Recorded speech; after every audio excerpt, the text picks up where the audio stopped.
Hello and welcome to the Miraculous Being series. I'm your host and self awareness coach Shweta Shibraman, and this is a show where we discover, learn, and implement lessons from others' life journeys. Others who I believe epitomize miraculous in its true spirit. Individuals who live life to the fullest, who worked hard on themselves to reach where they are, and are passionate in what they do. Today's speaker is Deepa Narayanaswamy. Deepa is the co founder of Flexibees, a company that helps women professionals find part time and remote roles suited to their experience and flexibility needs while helping businesses hire the right fit talent for their requirements. It fixes the leaky pipeline of women leaving the workforce while contributing to business goals and enhancing diversity and inclusion in companies. It has helped over 500 businesses across the globe hire women professionals across roles and functions. She is also the co author of Flexibees' book, Found Again Real Stories of Women, Work, and Flexibility. A CA by qualification, she has worked with PwC and ITC. She joined the MBA program in IIM Bangalore and then donned roles in management consulting and corporate strategy across KPMG and Aptech. At Flexibees, Deepa leads talent sourcing and onboarding, finance, and legal functions. Deepa also dons the hat of a speaker on panels on a range of topics concerning diversity and inclusion, entrepreneurship, flexible working, and future of work. She is also the vice president of the Pan IIM Alumni Association in Singapore. She's a mother to a 9-year-old daughter, lives with her family in Singapore, and pursues writing, playing the piano, spirituality, and recently attended the School for the Work by Byron Katie in Los Angeles. Let's dive in and hear Deepa's story. Hi, Deepa. Thank you so much for being on the show. Thank you, Shweta, and thank you for having me. It's great work that you're doing, and it's a pleasure to be here to join you. Yeah, I was just reading your introduction, and though we had a different plan of what to converse in the conversation, I'm just wondering, how do you have time to do all of that? The number of things that I listed down: playing the piano, writing, spirituality, mother, working with Flexibees. Maybe a good starting point would be sharing your journey and maybe some pivotal moments of where you are today.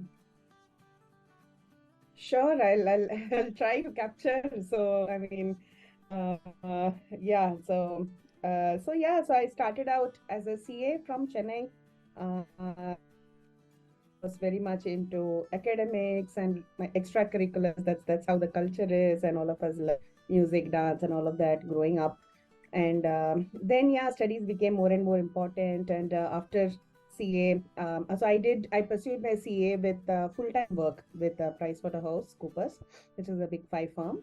And then I joined my finance career with ITC. So that was based out of Calcutta, the headquarters. And then I traveled throughout the country visiting different factories and different businesses as part of my portfolio. And then I felt I needed to do more. I felt this need to do MBA. So, and CA was a very, very grueling kind of a phase. So it's like when you see your peers with insane, they have a little bit of life, and then you feel like, oh, you missed out, you were only working. So I wanted to catch up on some of that. So, and MBA was always on the cards. So I cleared my CAT in my 4th attempt and got into IIM Bangalore, which was my first choice. And that was a great 2 years, and I made a lot of friends and did very interesting courses. And then I got placed with KPMG in management consulting. I was with them for a couple of years and then moved on to Aptech in corporate strategy. So that was going well, and I could incubate a few new designs. That was the role basically, and that was very interesting. But life stage wise, I was also getting married. I got married somewhere down the line, and I became a mother when I was working with Aptech. So I took a maternity break. But at the same time, also, my mother was also ill. So we had to take care of her. She eventually passed away. So at that life stage, actually, I found it very hard to continue to work. So I took a break. I took a career break and to take care of my child. And Then I thought I'll make it back when things settle down. And that was when I saw how hard it is. So even with somebody of my pedigree and experience to make it back to work in as short a break of 1 or 2 years, right? As it was, the recruitment was so tough. So the kind of questions that get asked of a mother and of somebody who's coming back after a break. So can you do it? Are you committed? How will you take care of the family? And then can I call you at 10 p.m. in the night? So I mean, those questions don't get asked to men, right? So men or fathers or whatever be their life stage. So that was one part of the tough road in terms of getting back. But another part was I was really needing flexibility. So with not enough support system, reliable support systems, I was needing flexible work, so which could match my experience, so and my pedigree. So there was simply no work available like that. So I used to do a few gigs here and there, which was not really satisfying. So that's when me and my friends and batchmates from IIM Bangalore, Shreya and Rashmi, we started talking, and then we saw that this is actually a very huge problem.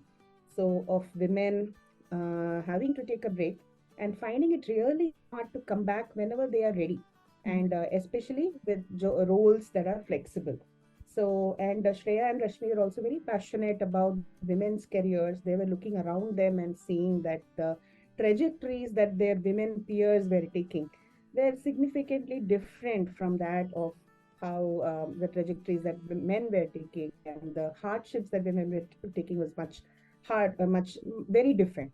So we wanted to, and they were also at the life stage where they wanted to give back to society. So they had not quit work at that point. They were doing very well. So Shreya was with Unilever, Rashmi was with P&G.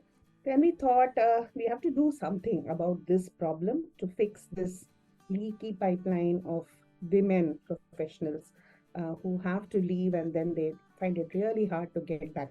So that's how we started Flexibees, actually, with a vision to re-employ women professionals in part-time, project-based, work-from-home roles, which match their experience and skill sets and also give them flexibility. So that was the genesis of the company, and the company, of course, is a large part of my being. So I mean, that's what I ended up speaking about. So yeah, so that's been a very important part of the journey, and key pivotal moments have been around the company. One is the birth. That was a very tumultuous time when every woman who leaves work faces this, where a crisis of identity happens, where she doesn't know who she's supposed to be, how much of a mother she's supposed to be, how much of a wife, how much of a this and that, how much of duty and how much of what she wants to do, and why work, and then what is it? So if without work, does she still have respect? So there's so many questions that come up, existential questions that come up with that, just that one thing getting removed from life. So of work. So yeah, that has been a key turning point, and yeah, we have seen that we are able to give back some of these things that women miss out on through work itself. So women who get back to work are able to get back their confidence, their agency, their financial freedom, and the freedom of the mind and financial independence. All of this they're able to get back. So yeah, so that's that. So then work is work. The importance of work extends beyond the pay, right? It actually gives back your self-respect and confidence in a very big way. So that's actually also what we have captured in our book Found Again. So which we'll also touch upon in this conversation as we go along. Yeah, since you brought it up, maybe we can actually speak about it. I think I read somewhere that from conceptualization to going live, it was 3 months. That's Yeah, amazing. I was yeah, like yeah, shocked. yeah. So we are shocked now when we think about it, how it happened. But yeah, at that time it was, yeah. So it happened. So I think there are two ways to look at it. One is we did the work in 3 months, but it has been in the making for 6, 7 years. So it's like because it's everything that we have worked on has actually led to this. So it's in a way nothing new, but yet the New. project itself is new. So we've been thinking about this for a while, and because the we have been seeing the journeys of all these women who we have placed, like thousands of women, and they do go through so many ups and downs, so many hardships in trying to find it back. And I have myself faced that, so we see that and acknowledge that. And one common theme is the persistence with which all of them continue, with how much they do to keep themselves abreast of what is going on, how they keep trying and how they keep acquiring skills, and then how they keep going basically with hope, even after facing multiple rejections at multiple points in their life, right? And in multiple ways, and having many false starts and drop in confidence. So many things happen, and we've seen all of this journey. And with their self belief and with their persistence, they've actually made it back to work. And then now they are having like a career which they can shine. They are shining with their professional skills as well as balancing their life, right? So we have been hearing these inspiring stories from women in our journey of placing them, and our team members have been hearing much more, right? So people come back and say, "You guys have been godsend, and really grateful to you," and all of that. So basically, we've been living. So that has been our reward. So in a sense, but we also thought that maybe these voices are worth amplifying also, right? So because we have had the privilege of listening to these stories and getting inspired, and getting inspired every day, and then that helps us back in our work itself. We thought that there'll be benefit, like you are doing, right? So you are amplifying voices which can benefit others. So that was the intention, that there will be women who will read about these women who have made it just like them, very much like them, so relatable, so similar journeys, and they will get inspired, and they will also learn what did they do, and they faced these hardships. What did they do? So did they not get any questions? Did they not get any objections? Did they not get any roadblocks, or was it all? Did they all get success at one shot? So I think it's in vicariously living through these stories, people get hope, people get inspiration. They are also able to learn the tips, and see what applies, and what they can do in their own life and their own function. So that was our genesis of why we wanted to write the book. And it was a no-brainer when we said in a meeting, "Hey, why don't we write a book?" It just caught on. And Women's Day was coming up, so, and it was and the timing of it was like just right. So 3 months is a good amount of time to execute a project. We didn't know whether a book could be done or not, but we just went all out. And we had a stellar team. So we had a 10 to 12 member team from within Flexibees, whom we formed a book project kind of thing. And then we selected the protagonists, and across functions and life stages to the extent possible. And we conducted deep interviews, because this is not entirely a clinical exercise, because of what a woman goes through, her heart, her soul, and her brain. So everything, right, we wanted to understand and bring it out to the world. So we conducted depth interviews, and we also decided co-founders ourselves will be authors, because of our affinity to the vision and the respect and empathy that we have, and of course the timeline. So all of it coming together.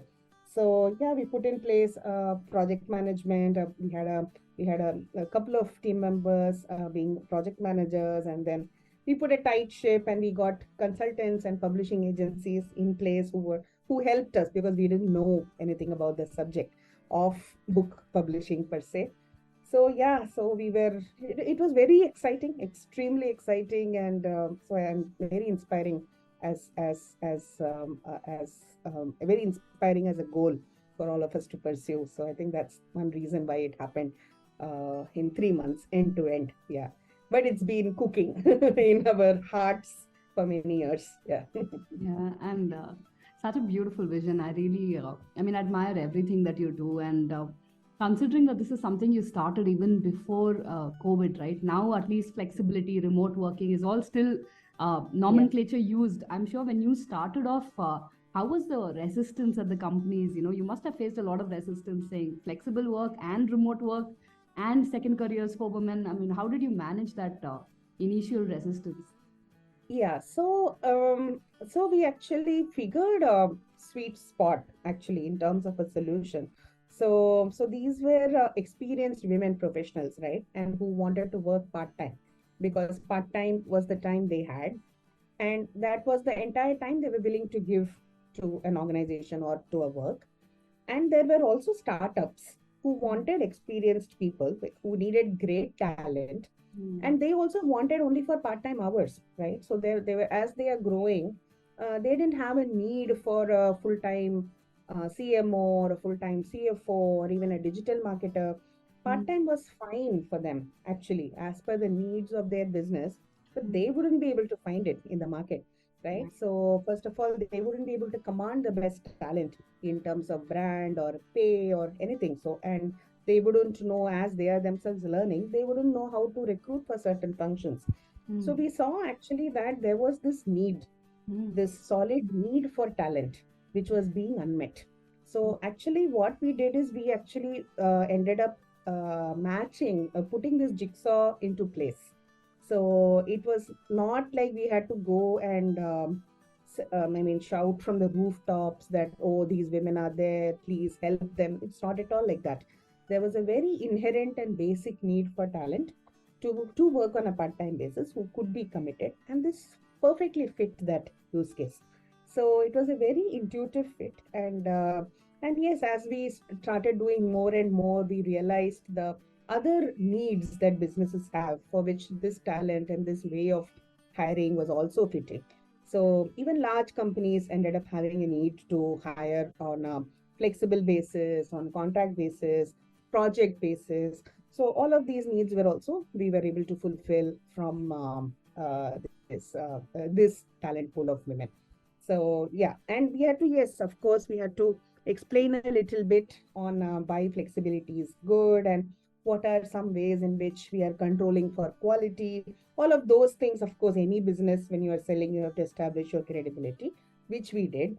But I wouldn't say we faced massive resistance or anything. It was because we found the niche and we expanded on it.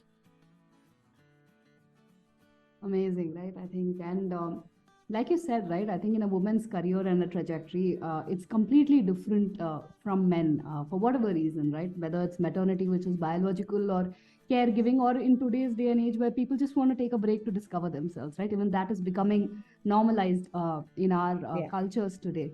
So, yeah. I mean, you would have seen a lot of women's challenges, through solving for and be Flexibees. So, just curious, what are the most common challenges women probably face in their careers, and what do you think can help them navigate it? So yeah, the top ones are which can actually halt a career are these things like relocation, owing to marriage, then maternity, caregiving. So these are the things which actually cause dropout. So this is like it's not a question of just navigating a career. It's like a question of having a career.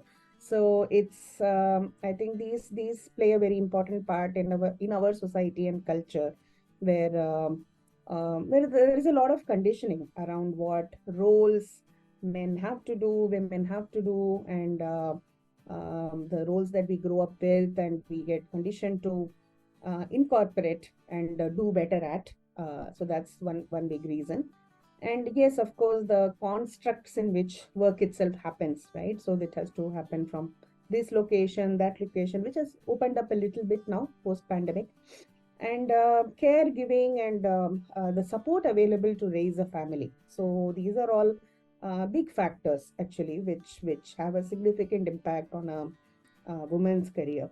So yeah, there are no easy answers. So there, I mean, solutions have to be built from the institutional, economic, to family and welfare to the individual, right? So and there are multiple organizations chipping away at all of these issues which impact women's careers.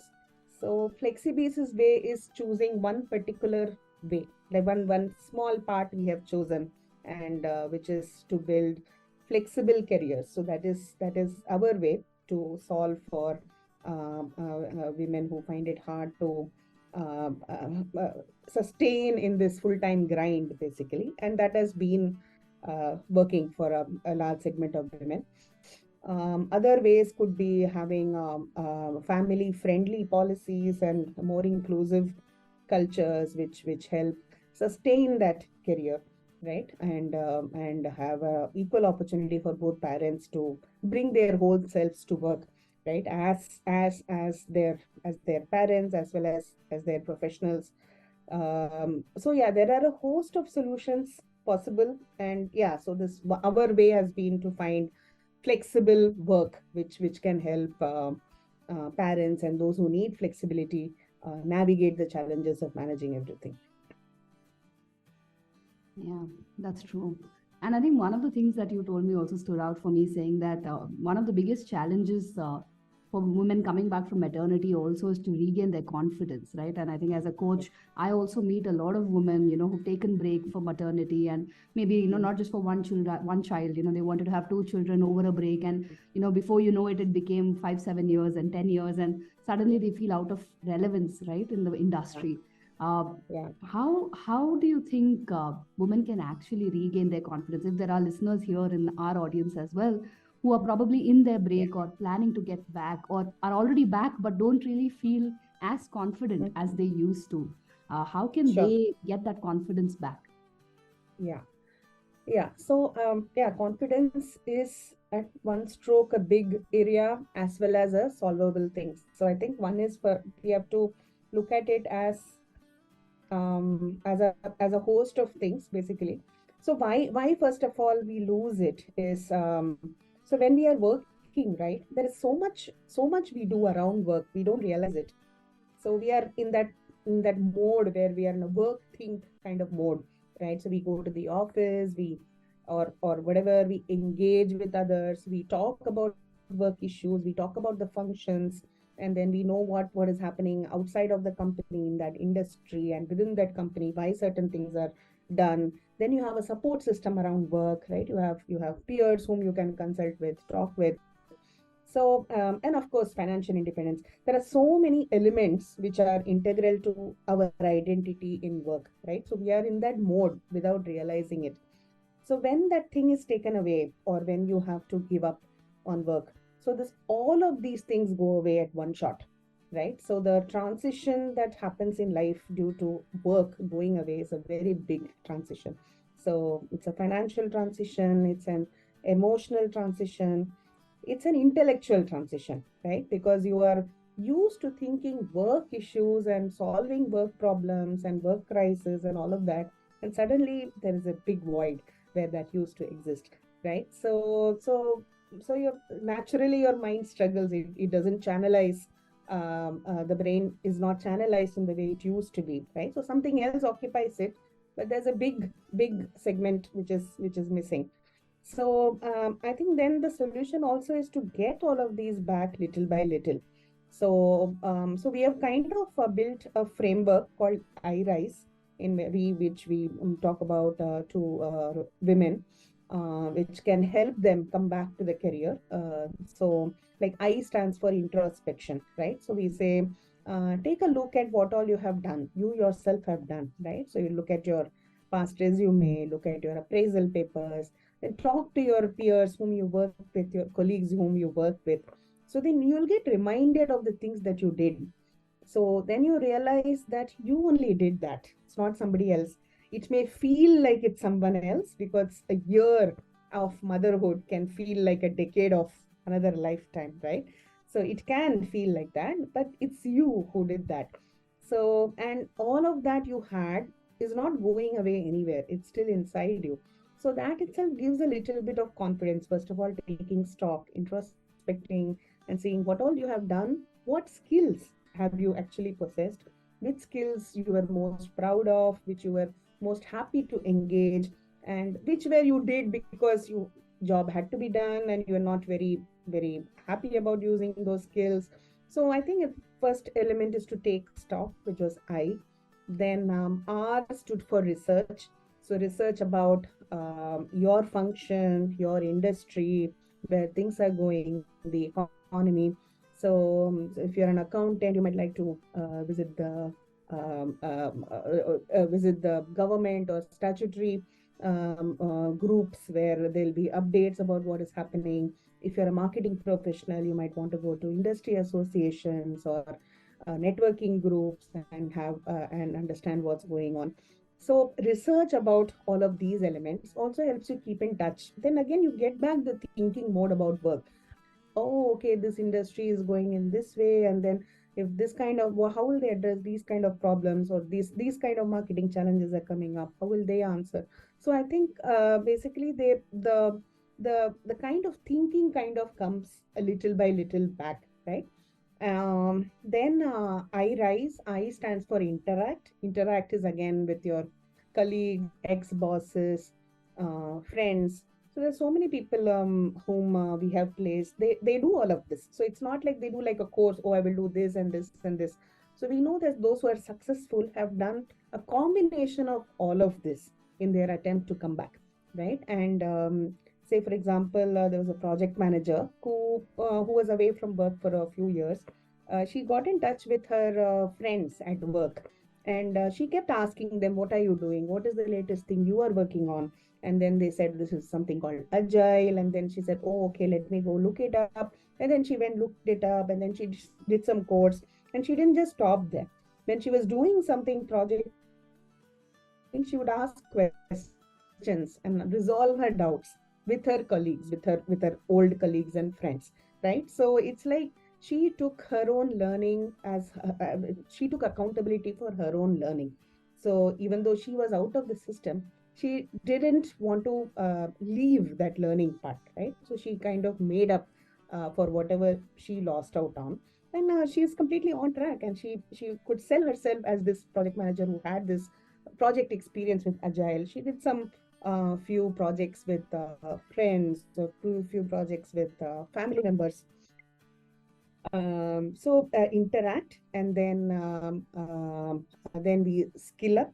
So skill up is again doing courses or doing hands-on projects, so that you get two things. You get skills, because while doing you get a lot of skills, right?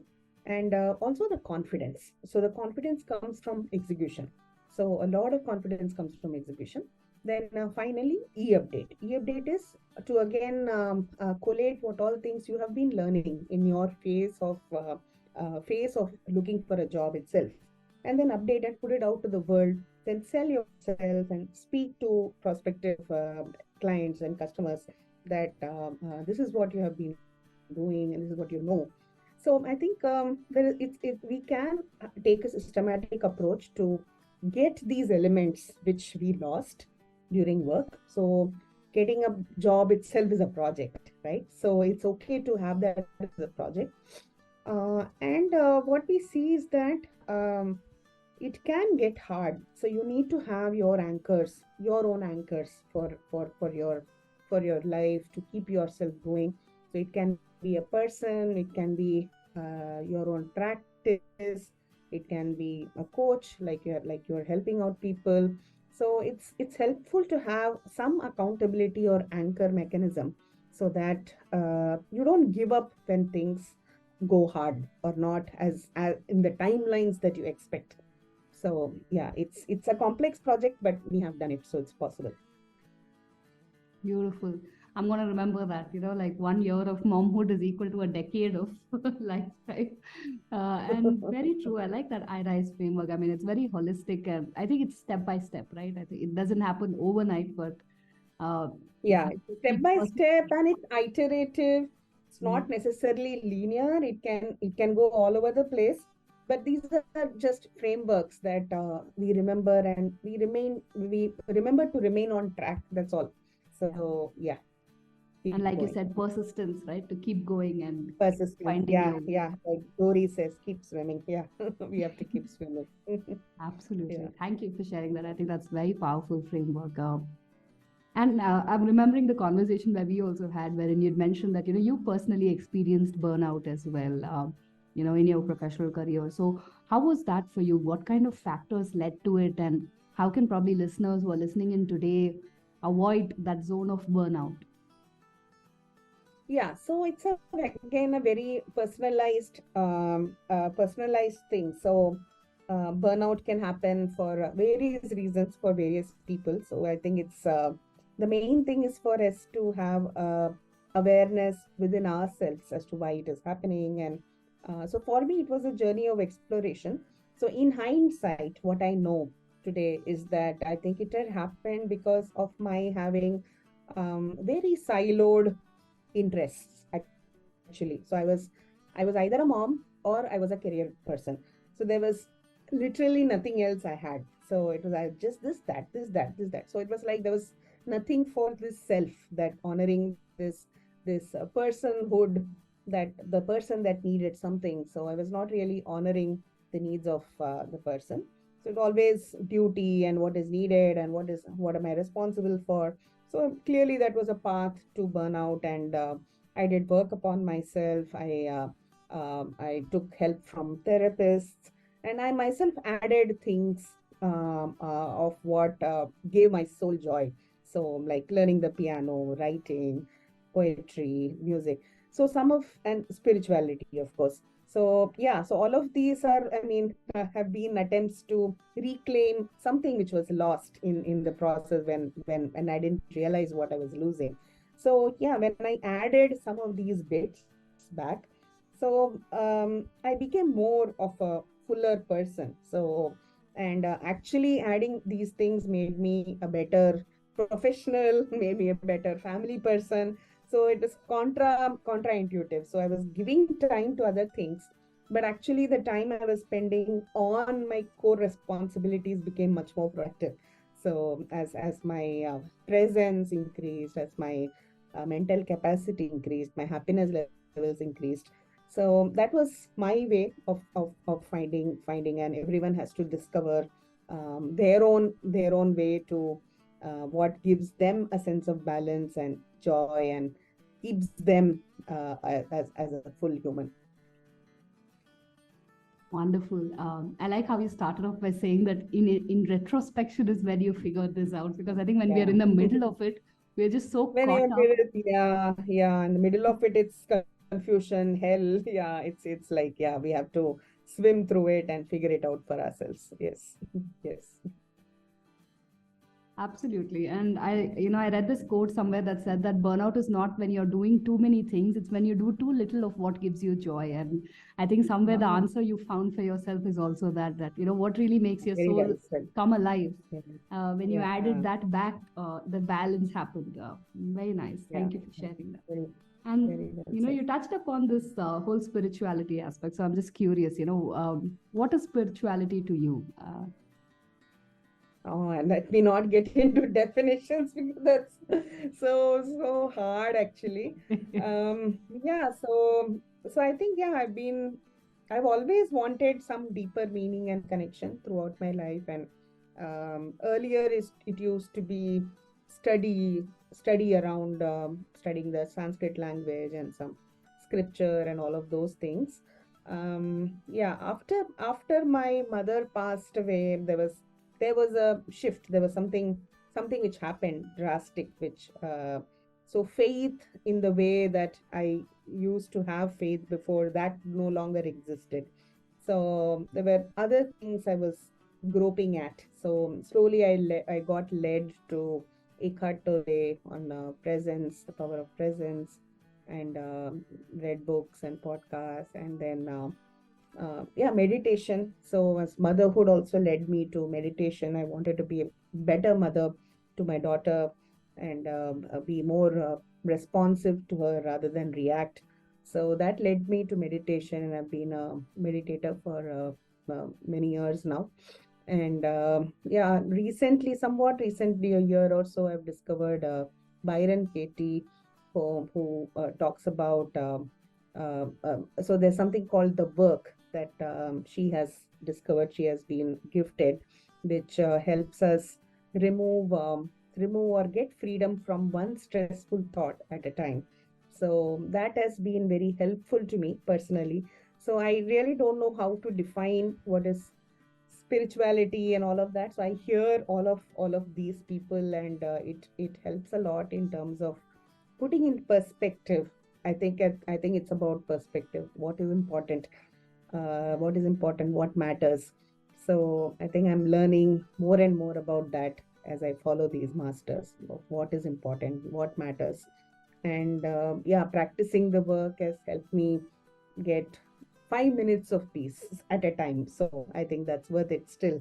So one thought which can bother you for 5 minutes, if you get relief from it, 5 minutes of freedom you get that day. So it's worth it.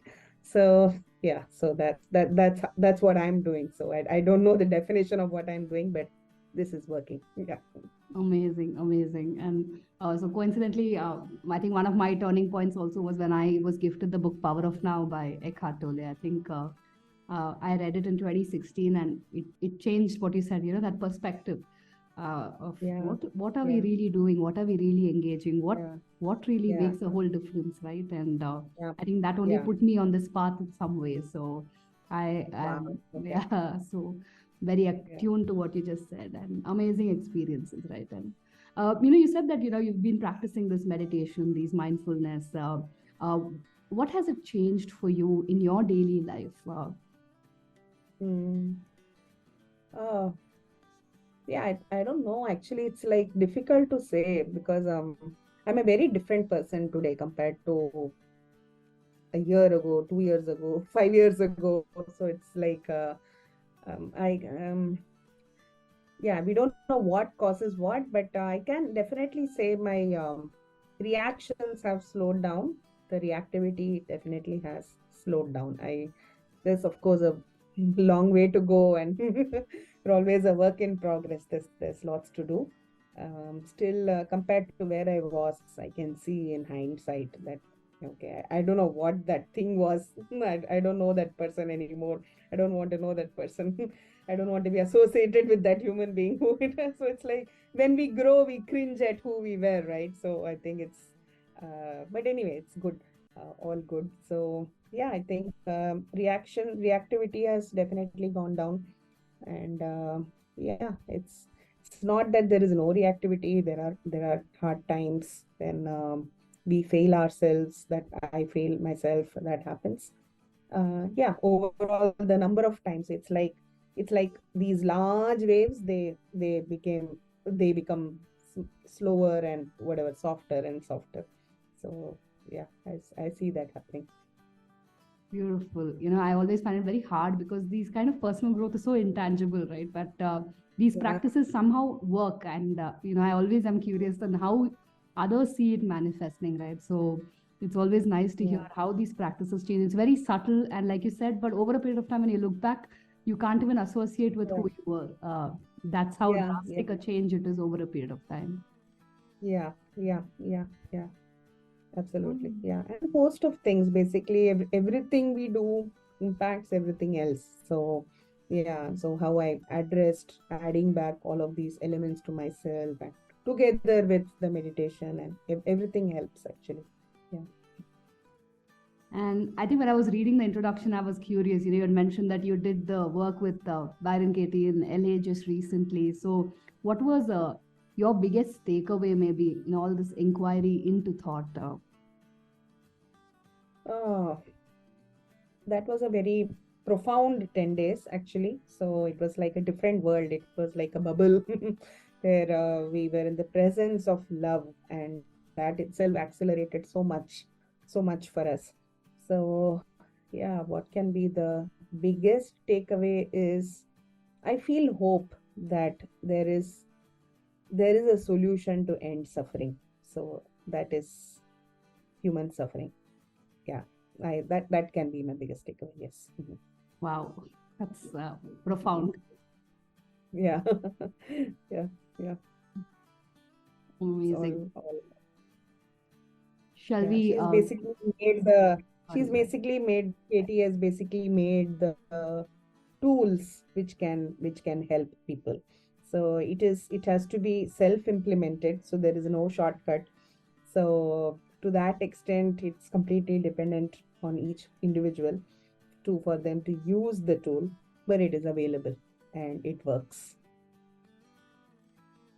Yeah, for me also, those 4 questions, like I said, they are a go-to practice when the belief kind of takes over you, and any limiting belief where it takes over you. And I don't know, for me, self-doubt is a big thing. So when it starts to cripple you, how do you really work around it? And it's so beautiful, it's so simple, but I'm always amazed at how it works every single time.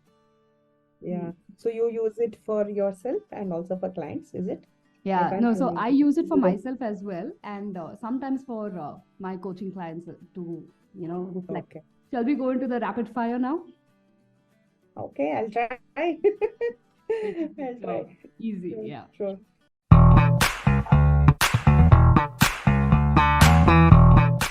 So let's start with basic ones. Morning person or night owl? Morning, totally morning. Yeah. Always on time or little behind schedule? Always little behind. I like that. Always. Yeah. Okay, books, movies, podcast. What's your preferred mode for learning? Podcast, definitely. Any top recommendations from which you learn a lot? Oh, so mine are always on autoplay. Eckhart Tolle, Byron Katie. These both I'll keep toggling. Then in between it will be some opera, or it will be somebody else, some motivational,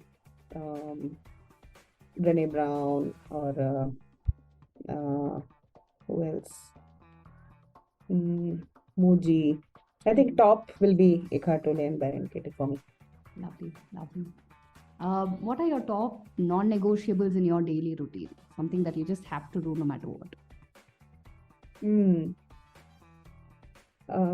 Meditation. Meditation, then what?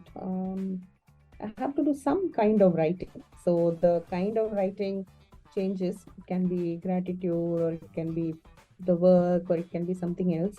But there has to be something, or even a little bit of that. So, yeah, primarily these two. Lovely. One word to describe the pandemic for you. Rebirth. Amazing. If you were to reflect on what your best version should look like, right? I know we all say we are work in progress humans, but what is your version of that, best version of yourself? My best version would be when I'm authentic, when I'm expressing my talents, and being kind. Beautiful. Who have been your role models, and what kind of qualities have you admired in them? Oh, so this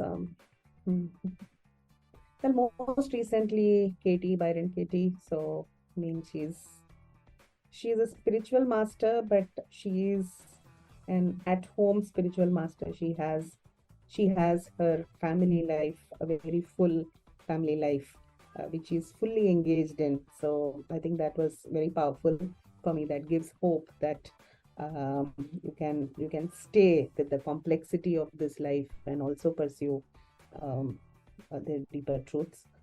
And she's so loving and amazing. Basically, it was a great privilege to be in her presence. Then role model, huh? Role model, I don't know how to say this, but there are many things I admire in my daughter. So, and I learn from her. So she is in many ways my role model, and she grows up in a different culture, right? So every generation we do a little better. So there is a lot to learn from that generation and culture and to apply back. So yeah, these two come to mind. Amazing. And if you had to share probably one takeaway from our conversation, which the audience can take back, what would that be? The biggest message? I think at some point we should all learn to value ourselves, know ourselves and value ourselves. So that has profound impacts on every aspect of life. So yeah, I think the our journey becomes a bit more easier when we know ourselves and value ourselves. Beautiful. But yeah, I think I was just going to say thank you.